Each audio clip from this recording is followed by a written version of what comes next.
Não, tá muito fraco. Tudo tranquilo com vocês? Gente, eu estou muito feliz de estar aqui, porque é a primeira vez que um ex-assembleano está pregando no Fire, Refine. É a primeira vez, galera. E eu estou muito feliz de estar aqui. Gente, e eu fui desafiado aqui a falar sobre permanecer. E aconteceu um fato interessante essa semana, quando eu conversava com um amigo, e ele olhou para mim e falou assim: cara, eu nasci para ser pastor de jovens. E eu vou ser pastor de jovens por toda a minha vida. E eu olhei para ele e disse assim: cara, você tem certeza que você só vai fazer isso por toda a sua vida? Ele disse: não, eu sei que eu vou fazer isso. Deus me chamou para mim permanecer nesse local e eu vou ficar buscando a presença dele, eu vou ser o melhor pastor de jovens, vou ser pastor de jovem por toda a vida. E eu comecei a perceber que muitas vezes quando a gente fala de permanecer, a gente meio que quer atrelar o permanecer com função. Só que na verdade Jesus nunca te chamou para permanecer numa função, numa estação. Jesus te chamou para que você permanecesse num propósito, na visão que Ele estabeleceu para a sua vida. A estação e a função é só o meio que Ele vai te usar. E sabe, querido, e quando nós confundimos isso, a gente fica uma vida, Xandão, estagnado. E muitas vezes a gente se torna telespectador do que Deus está fazendo na terra. Simplesmente porque a gente acredita que o Evangelho é uma caixa fechada, onde eu vou permanecer fazendo a mesma coisa durante toda a minha vida. E quando na verdade Deus não te chamou para que você seja telespectador, Deus te chamou para que você seja participante no que Ele está fazendo na nação brasileira. Sabe, queridos, eu vejo que o Brasil ele está mudando a sua estação. Chegou um novo momento de uma nova estação para a igreja. Nós vamos estabelecer uma influência não só dentro das quatro paredes, não só na área espiritual. Nós vamos estabelecer uma nova cultura na sociedade. Nós vamos estabelecer um novo momento para o Brasil, onde as pessoas olharão para a igreja e verão as soluções que ela precisa para o mundo. Sabe, queridos, algumas pessoas elas acham que elas precisam de dinheiro, mas eu quero te dizer que você não precisa de dinheiro. Você precisa permanecer na presença do Senhor. Você precisa permanecer na fonte de toda a criatividade, na fonte de todas as ideias, porque Jesus ele vai te dar uma ideia que é só para você, para que você possa mudar esse mundo, para que você possa transformar esse mundo. Por isso que ele diz: não se contentai com esse mundo, mas transformeis com a renovação da sua mente. Eu posso ouvir um amém? E se tem um cara que eu admiro nisso, é Davi, cara. Sabe por quê? Sabe o que mais me chama de Davi? É que Davi sempre mudou de função, mas ele nunca mudou de propósito. Davi ele foi pastor, mas era um adorador. Davi ele virou guerreiro, mas continuou sendo um adorador. Davi ele virou rei, mas continuou sendo adorador. Davi pecou, mas quando ele pecou, ele estabeleceu uma nova identidade de como você faz para pedir perdão. Que quando Davi olha para o céu, ele diz: Deus, tira o reino, tira tudo. Se possível, muda a estação novamente, mas só não tira de mim a sua misericórdia, não tira de mim a sua presença. Porque poderia mudar tudo, a função, mas Davi permanecia como adorador. E sabe qual é o nosso problema, querido? Imagine lá Davi era um pastor, e era um pastor mais top de todos. Vinha um leão, e Davi ia lá destruir o leão. Vinha um urso, e Davi destruía o urso. O nosso problema é que muitas vezes, quando a gente faz algo muito bem feito, a gente acha que nasceu para fazer só aquilo. Mas na verdade matar leão não era o propósito de Davi, era a função de Davi que estava preparando ele para um propósito muito maior.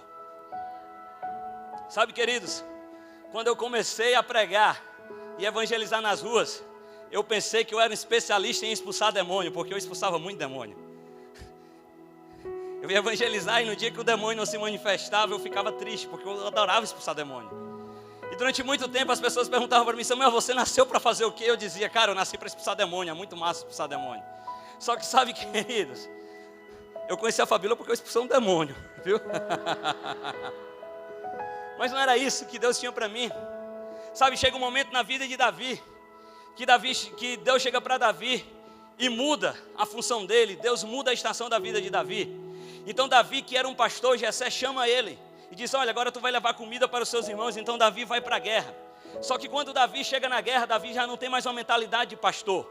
Pastor era quando ele estava no campo. Quando Davi chega na guerra, a mentalidade dele já era de guerreiro, porque a primeira coisa que ele faz é dizer: quem é esse incircunciso que ousa falar contra o Deus vivo? Sabe, queridos, eu quero te dizer que não adianta você mudar de ambiente se você não mudar a sua mentalidade. Sabe, queridos, a gente precisa entender que para cada estação, Jesus tem algo novo para a minha vida, Jesus tem algo novo para a sua vida, e não adianta você entrar numa estação nova e permanecer da mesma maneira. Sabe, queridos, Deus ele tem um vinho novo para cada estação nossa, Deus tem respostas novas para cada estação nossa, Deus tem algo grande para fazer em cada estação nova. Não imagine que você nasceu para fazer só algo e você vai ficar permanecendo assim para sempre. Não, você foi chamado para permanecer na presença do Senhor, você foi chamado para manter seus olhos no Senhor. Cristo em nós, a esperança da glória. Mas não adiantava Davi lutar com Golias com um pensamento como se ele fosse um pastorzinho de ovelha. Não, ele era um pastor de ovelha que cuidava das ovelhas, mas a partir do momento que ele entra na guerra, ele já vira o maior dos guerreiros. E quando estava todo mundo comendo, com medo, estava todo mundo correndo, Davi se levanta e diz: eu vou lutar com esse filisteu, eu vou lutar contra esse circunciso. Cara, eu fico fascinado com isso. Mas você é só um garoto. Você é só um garoto, Samuel. Davi olha, não importa. Olha o segredo de quem não muda o propósito. Olha, Davi, você é só um garoto. Olha, eu quero te dizer que quando vinha um urso e quando vinha um leão eu destruía, porque o Senhor me dava eles, porque o Senhor entregava nas minhas mãos. A hora que ele vai lutar contra Golias, ele diz: da mesma maneira que o Senhor entregou o leão, o urso, Ele vai me entregar esse gigante, porque a minha função mudou, mas o meu propósito não muda. Eu continuo exaltando o Deus vivo, eu continuo dando honra, toda a glória, todo louvor para esse Deus vivo. Sabe, queridos, eu quero te dizer que a função, a sua estação, quem sabe Deus esteja mudando no Fare, mas eu quero te dizer que o seu propósito continua a ser permanecer nele, permanecer na videira. Sabe, a gente às vezes pensa que os céus se alinham a nós. Não são os céus que se alinham a você, é você que entende o que os céus estão falando e você decide se alinhar ao que Deus está falando para o Brasil. Sabe uma coisa que eu fico triste? Quando eu vejo pessoas que tinham uma visão e que elas perdem essa visão no meio do caminho, porque elas não entendem o alinhamento do céu. Elas continuam achando que o Evangelho é simplesmente só uma função, quando na verdade o Evangelho é o poder de Deus para mudar o mundo. Sabe o que acontece quando a gente não entende isso, não entende essa estação? Quando o inimigo grita contra nós, quando as novas adversidades se levantam, a gente fica com medo disso. Quando chegou Golias, uma nova adversidade, um gigante, todo Israel ficou com medo. Quando Golias começou a rugir, todo Israel ficou com medo. Já observou que estava todo mundo com medo do gigante? Mas sabe por que Davi não tinha medo? Porque o gigante não importa quando eu sei que estou construindo algo muito maior do que ele. Sabe, querido, não importa o que Satanás tenha fazendo para se levantar contra a igreja. Não importa se o marxismo cultural ele vai continuar falando alto. Não importa quando na verdade se levante o que venha se levantar. Porque eu sei que eu estou construindo algo muito maior do que qualquer coisa que venha se levantar contra os céus. Porque eu construo, não estou construindo algo baseado em mãos humanas. Eu não estou construindo com a mentalidade terrena. Eu estou ouvindo o que os céus estão me dizendo. E eu sei que o que os céus têm para a terra não é algo que vai ser algo desprezível. O que os céus têm para a terra são soluções que vão mudar para sempre a história da terra. Sabe, esses dias eu estava vendo um documentário e eu vi no documentário o cara olhando assim para o dono da Tesla. A Tesla é aquele carro que anda sem motorista. E eu achei incrível alguém criar um carro que anda sem motorista. E quando focaram no dono da Tesla, falaram assim: o sonho desse cara é construir uma casa em Marte. E ele está vivendo para construir uma casa em Marte, porque ele acredita que ele vai ter investimento suficiente para construir uma casa em Marte. Na hora que estavam dizendo isso, Deus falou comigo. Ele disse: Samuel, você está vendo esse cara? Esse cara, ele tem dinheiro, e ele acha que com dinheiro ele vai construir uma casa em Marte. Ele está pensando além da sua realidade, Ele está pensando além dos seus olhos. Samuel, às vezes eu fico triste porque eu olho para os meus filhos, e os meus filhos estão conformados com a realidade do Brasil. Mas eu quero te dizer, Samuel, que eu sou a fonte de todas as ideias, eu sou a fonte de toda a criatividade. Então eu quero que os meus filhos sonhem com coisas que vão além da realidade humana perceber. Eu quero que os meus filhos sonhem com o fim do homossexualismo no Brasil. Eu quero que os meus filhos sonhem com o fim da prostituição no Brasil. Eu quero que os meus filhos sonhem com o fim da orfandade do Brasil. Mas você pode dizer, Samuel, isso parece impossível. Queridos, eu estou construindo algo que é muito maior do que qualquer gigante. Eu estou vivendo uma estação que é algo maior do que qualquer coisa que possa se levantar. Eu estou que nem Davi, porque pode mudar a função, mas não pode mudar o propósito. Pode mudar a tarefa, mas não pode mudar a visão. Eu quero dizer que Cristo em nós, a esperança da glória. Cristo em você, a esperança da glória. Sabe, queridos, eu acredito piamente que aqui tem pessoas que vão mudar a história desse país, porque Deus vai levantar cientistas que vão descobrir a cura do câncer. E onde está isso? Está na nossa criatividade que vai ser dada para os céus. Eu acredito que aqui estão se levantando as canções que nunca foram cantadas. E onde está isso? Está na criatividade que vem dos céus. Samuel, você acredita mesmo em tudo isso? Eu acredito. E não só não acredito, como eu estou vivendo uma nova realidade para a igreja brasileira.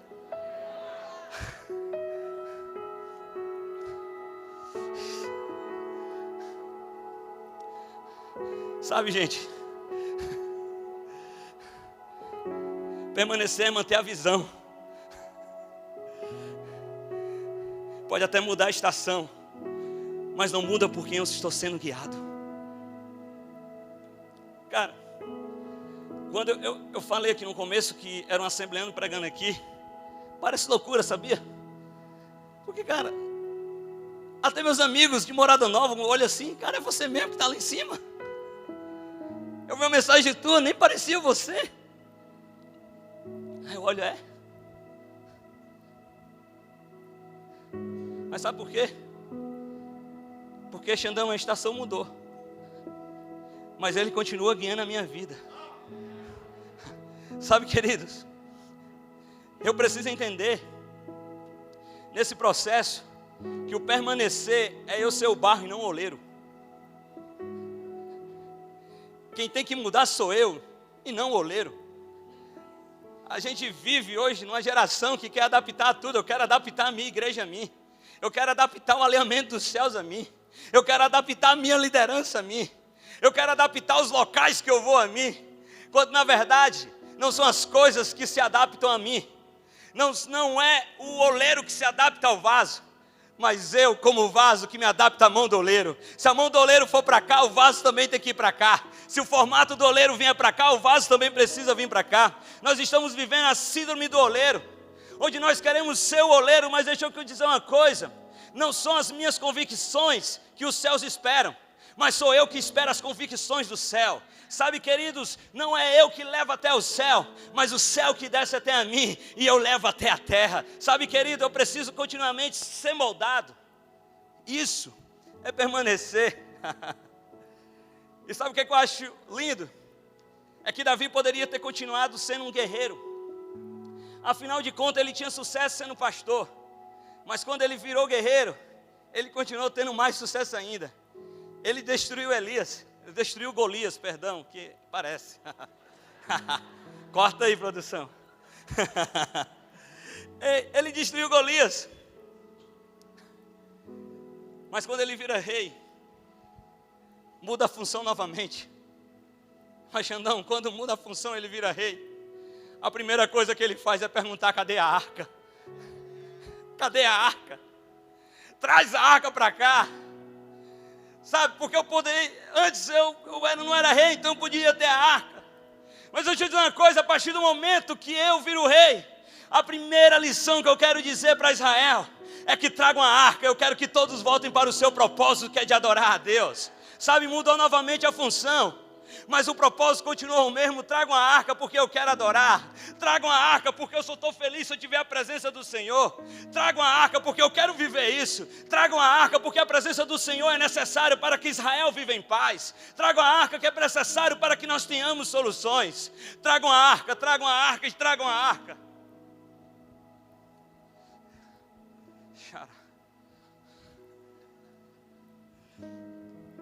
Gente, Davi era tão incrível em ser guiado pelo seu propósito, que Davi cai. Mas quando Davi cai, gente, Natan chega para ele e diz: você pecou. Enquanto Saul dizia para Samuel, Saul chegava para Samuel e dizia assim: Samuel, eu sei que eu pequei, mas não fala na frente do meu povo, não me envergonhe, porque eu sou rei. Quando Davi pecava, ele olhava e dizia assim: tira o reino, tira tudo, mas só não tira a presença. Senhor, muda a estação se for preciso. Se for preciso, eu volto lá para baixo. Eu volto a ser um pastorzinho de ovelha. Porque a minha felicidade não está em quem eu estou, o que estou fazendo. A minha felicidade está em quem está comigo. Não está no meu cargo e na minha função, está no meu propósito, que é ser um adorador. Então, Senhor, se possível, muda a estação de novo. Traz tudo de novo para o começo, mas, Senhor, só não tira a sua presença, porque o meu propósito não pode mudar, a minha visão não pode mudar, o meu alinhamento contigo não pode mudar. As pessoas, elas podem até mudar, elas vêm e vai, mas a tua presença em mim, isso não pode mudar. Isso é permanecer.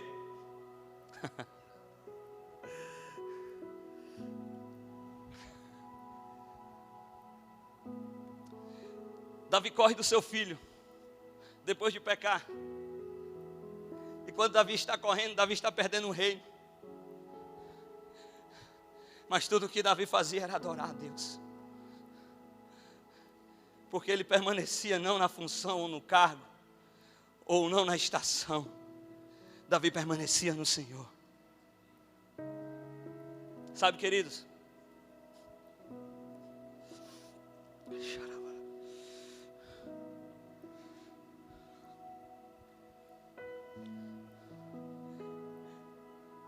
Eu quero dizer que quem sabe, ou a maioria aqui vão viver coisas novas depois do Fire. Gente, esse é meu segundo Fire. E eu só vivo coisas novas depois do Fire. Só tem uma coisa que nunca mudou na minha vida, desde lá da Assembleia de Deus. Sabe o que é? É porque a pessoa que ainda fala na minha vida ainda é a mesma. O Senhor continua falando na minha vida. A função mudou. A igreja mudou. O pastor mudou. Os amigos mudaram. Mas o propósito não. Eu continuo vivendo intensamente para Ele. Então, queridos, eu oro para que vocês sejam invadidos com toda a sabedoria do céu. Para que vocês possam entender de verdade quem está com você. Para que vocês possam entender de verdade que toda a nossa vida ela é feita de estações. Que a estação possivelmente vai mudar várias vezes, sabe? Mas só há uma coisa que não pode mudar: a nossa fome por Jesus, o nosso prazer por Jesus. Porque muitas vezes é difícil entender que às vezes Deus nos faz voltar lá para o início. É difícil. Quando eu montei minha casa todinha lá em Fortaleza, tinha a casa dos meus sonhos. Deus mandou eu vir para São Paulo com a mão na frente e outra atrás. 3 meses morando com os outros. 3 meses recomeçando. 3 meses de dificuldade. Mas sabe, queridos, eu quero te dizer que só não deixou de acontecer uma coisa. O altar da minha casa, ele nunca foi desfeito. A presença dele, ela nunca foi embora. Mude as estações, mas não mudemos o propósito. Feche seus olhos, eu quero orar por você. Pai, eu quero te agradecer, Deus, porque o Senhor é o Deus que as suas misericórdias se renovam por toda a manhã. Pai, que nesse momento o Senhor possa continuar mudando as estações da nossa vida. Pai, que nesse momento o Senhor possa continuar sondando os nossos corações. Que a partir desse dia sejam dias transformadores. Sejam dias de vivermos o sobrenatural. Vivemos soluções para essa terra que nunca foram feitas. Vivemos um avivamento que nunca aconteceu. Mas, Pai, que possa se mudar as estações e as nossas funções. Mas nunca, Deus, nunca se mude o seu propósito em nós. Cristo em nós, a esperança da glória. Cristo em mim, a esperança da glória. Cristo em seu povo, a esperança para o Brasil. Muito obrigado.